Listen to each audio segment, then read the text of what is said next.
Hello दोस्तों, आपका स्वागत है हमारे YouTube चैनल पे। आप सबों की विश्वकर्मा पूजा की शुभकामनाएं। यह कहानी है सुबह शाम फास्ट फूड खाने वाला ससुराल। गांव के किनारे एक छोटा सा घर था जिसमें एक परिवार रहता था। इस परिवार के लोग मेहनती थे, पर उनकी एक अजीब आदत थी। सुबह हो या शाम, त्योहार हो साधारण, उनके खाने की थाली में हमेशा फास्ट फूड ही होता था। पकौड़े, समोसे, चाउमीन, पाव भाजी, कलेक्टर, बर्गर, कभी कभी तो पिज्जा तक। जब बहू अनीता इस घर में आई तो उसने बड़ी हैरानी से देखा कि यहाँ न कोई ढंग से सब्जी पकती है, न दाल चावल। हर समय चटपटा खाने की प्लेटें तैयार रहती हैं। सुबह की चाय के साथ पराठा या उपमा नहीं, बल्कि पकौड़े मिलते हैं। दोपहर के खाने के जगह लोग पाव भाजी या नूडल्स खा लेते हैं, और शाम होते ही फिर समोसा चाट का मजा। पहले पहल अनीता को लगा, वाह क्या मजेदार ससुराल है, कितना स्वादिष्ट खाना रोज मिलता है। लेकिन धीरे धीरे उसने देखा कि इस आदत से सबकी तबीयत खराब रहने लगी है।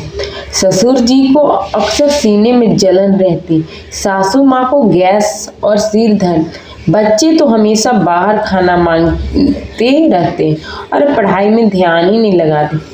अनीता सोच में पड़ गई, अगर यही चलता रहा तो घर के लोग बीमारियों से गिर जाएंगे। मुझे कुछ करना होगा।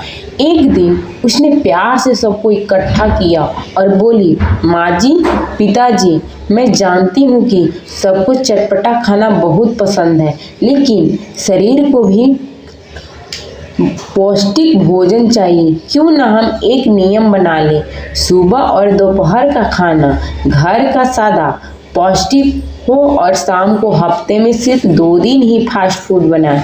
शुरू में ससुराल वालों ने उसका मजाक उड़ाया, अरे बहू, ये सब बोरिंग खाना है, हमें तो स्वाद चाहिए, सेहत बाद में देखेंगे।